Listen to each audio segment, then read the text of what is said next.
తెలంగాణ రాష్ట్రం ఏర్పడ్డ తర్వాత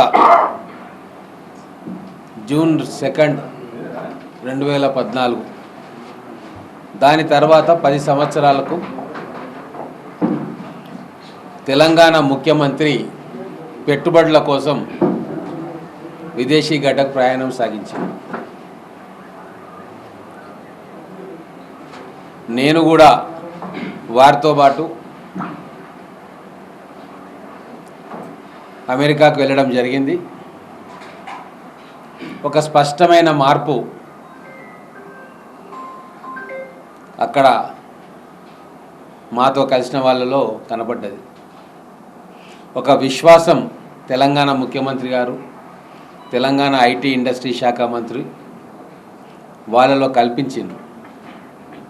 వాళ్ళతో ఇంటరాక్ట్ చేసినప్పుడు కూడా చాలామంది ఒకటే మాట అన్నారు. గతంలో కేటీఆర్ వచ్చేది, ఒకరోజు ఎవరినో కలిసి ఎంఓయూ చేసుకుంటానని చెప్పేసి మళ్ళీ వారం రోజులు గాయబైపోయేది, ఎక్కడికి పోయేదో తెలియకపోయేది. కానీ ఇప్పుడు ముఖ్యమంత్రి గారితో మంత్రివర్యులు మొత్తం స్టేట్ టీం అంతా, chief secretary, industry secretary, special secretary to CM office అధికారులు మొత్తం కూడా రాష్ట్రాన్ని రిప్రజెంట్ చేస్తూ వాళ్ళతో మాట్లాడిండ్రు. పొద్దున 10 గంటల నుంచి మొదలు పెట్టుకుంటే రాత్రి 7-8 దాకా అందరితోటి కలవడం జరిగింది. బ్యాక్ టు బ్యాక్ అపాయింట్మెంట్స్ మొత్తం మీడియాలో రిలీజ్ చేసి అనేక పెద్ద కంపెనీల సీఈఓలను కలవడం జరిగింది. అలాగే డల్లాస్ నగరంలో ఐటీ సర్వ్ అలయన్స్ అని ఒక పెద్ద association, software employees, software companies association,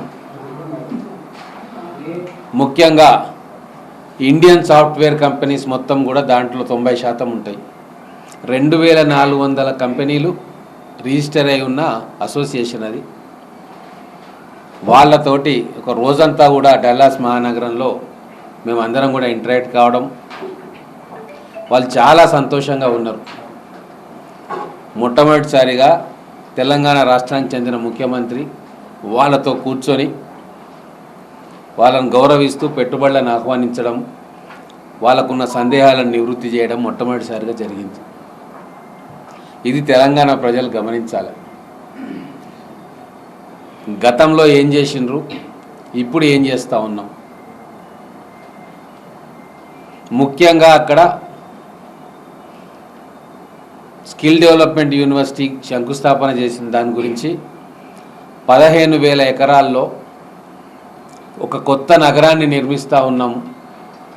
దాంట్లో మీ పెట్టుబడులు పెట్టండి, మీ కంపెనీలను ఇక్కడికి తీసుకురండి, అన్ని వసతులు సౌకర్యాలు మేము కల్పిస్తామని చెప్పి ఈ కొత్త నగరాని కోసం వాళ్ళందరినీ కూడా ఆహ్వానించడం జరిగింది.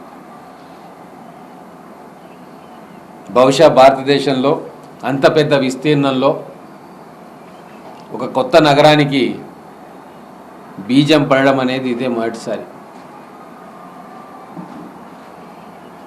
వాళ్ళంతా చాలా ఉత్సాహంగా ఉన్నారు.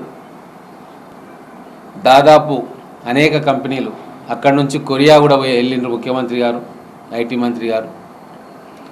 దాదాపుగా 31,000 కోట్ల రూపాయల ఎంఓయూలు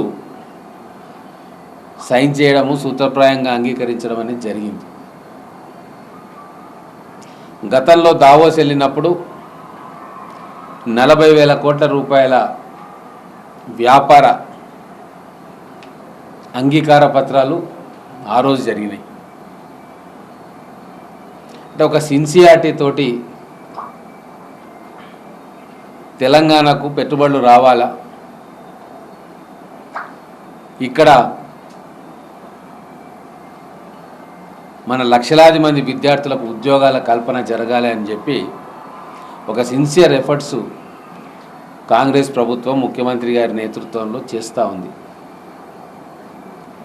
ఈరోజు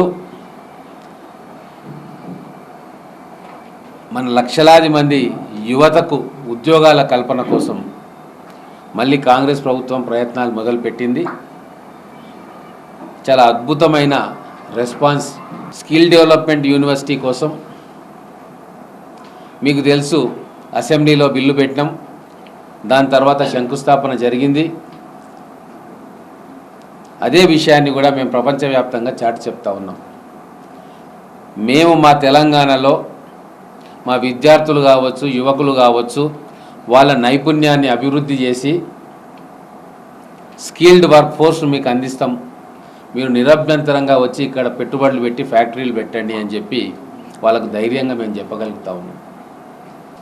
ఇన్ని మంచి పనులు చేస్తున్నా పారదర్శకంగా మొదలే షెడ్యూల్ రిలీజ్ చేసి ఏ కంపెనీ ప్రతినిధులతో మేము మాట్లాడబోతా ఉన్నామని చెప్పి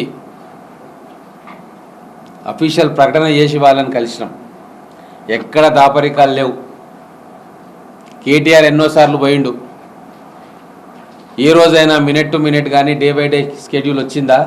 రాలే. గతంలో వాళ్ళు పోయింది కేవలం వాళ్ళ పనులు చక్కబెట్టుకోవడానికి తప్ప ఎటువంటి విదేశీ పెట్టుబడులను ఆహ్వానించడానికి కాదు. అందుకే ఈ 10 సంవత్సరాల్లో ఒక్క కొత్త ఫ్యాక్టరీ కానీ కొత్త పెట్టుబడి కానీ హైదరాబాద్ నగరానికి రాలే. గతంలో కాంగ్రెస్ ప్రభుత్వంలో ఉన్నప్పుడు వచ్చిన కంపెనీలే ఎక్స్పాన్షనే వచ్చింది తప్ప కొత్త కంపెనీలు రాలే. అమెరికా యూనివర్సిటీల్లో టాప్ యూనివర్సిటీలో ఒకటైన స్టాన్ఫర్డ్ యూనివర్సిటీ కూడా వచ్చి ఇక్కడ క్యాంపస్ పెట్టుకోండి కొత్త నగరంలో అని చెప్పి వాళ్ళని ఆహ్వానించడం జరిగింది. వాళ్ళు అంగీకరించడం కూడా జరిగింది. దక్షిణ కొరియాలో టెక్స్టైల్ మ్యానుఫ్యాక్చరర్స్ అసోసియేషన్స్ తోటి మాట్లాడి మీరందరూ కూడా మా వరంగల్ టెక్స్టైల్ పార్కులో పెట్టుబడులు పెట్టండి అంటే వాళ్ళు కూడా సానుకూలంగా స్పందించారు. మన మహబూబ్ నగర్ పట్టణానికి, మన మహబూబ్ నగర్ జిల్లాకు శుభవార్త ఏంది అంటే ఏదైతే 15,000 ఎకరాల్లో ఒక కొత్త మహానగరాన్ని నిర్మించబోతా ఉన్నామో దాంట్లో ఆర్టిఫిషియల్ ఇంటెలిజెన్సు, ఇంజనీరింగు, టెక్నాలజీ, తర్వాత అనేక నైపుణ్యంతో కూడిన ఉద్యోగాలు అక్కడ రాబోతూ ఉన్నాయి. ఈ ప్రాంత వాసులకు, ముఖ్యంగా మహబూబ్ నగర్, నల్లగొండ, రంగారెడ్డి జిల్లా వాసులకు, విద్యార్థులకు, యువకులకు కొద్దిగా మనం నైపుణ్యాన్ని పెంచుకుంటే రాబోయే రోజుల్లో వేలాది ఉద్యోగాలు మనకు రాబోయే 5-6 సంవత్సరాల్లో రాబోతూ ఉన్నాయి. మన ప్రాంతం, ముఖ్యంగా దక్షిణ తెలంగాణ జిల్లా, హైదరాబాద్కు దక్షిణంగా ఉన్న జిల్లాలన్నీ కూడా అద్భుతంగా అభివృద్ధి చెందబోతూ ఉన్నాయి. మన ముఖ్యమంత్రి గారికి ఒక విజన్ ఉంది. ఎటువంటి భేషజాలు లేవు, ఎటువంటి పర్సనల్ ఎజెండా కూడా లేదు.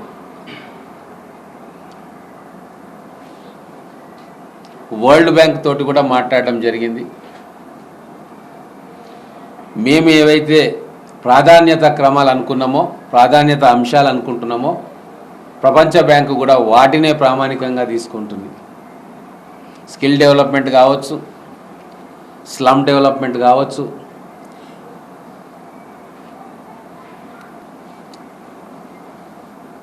కాలుష్యానికి గురవుతున్న నదీ జలాలను పునరుజ్జీవింపజేయడం కావచ్చు, రిజువనేషన్ ఆఫ్ రివర్స్ మా ప్రాధాన్యతలు తెలంగాణ ప్రభుత్వానికి ఇప్పుడు.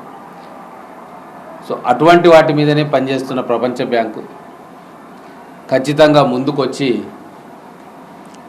ప్రభుత్వానికి సహాయ సహకారాలు అందిస్తామని చెప్తా ఉంది. 4,000 కోట్ల రూపాయలు ఈ ప్రాధాన్యత అంశాల మీద ఖర్చు చేయడానికి సూత్రప్రాయంగా తెలంగాణ ప్రభుత్వంతో ఒక అంగీకారానికి వచ్చింది.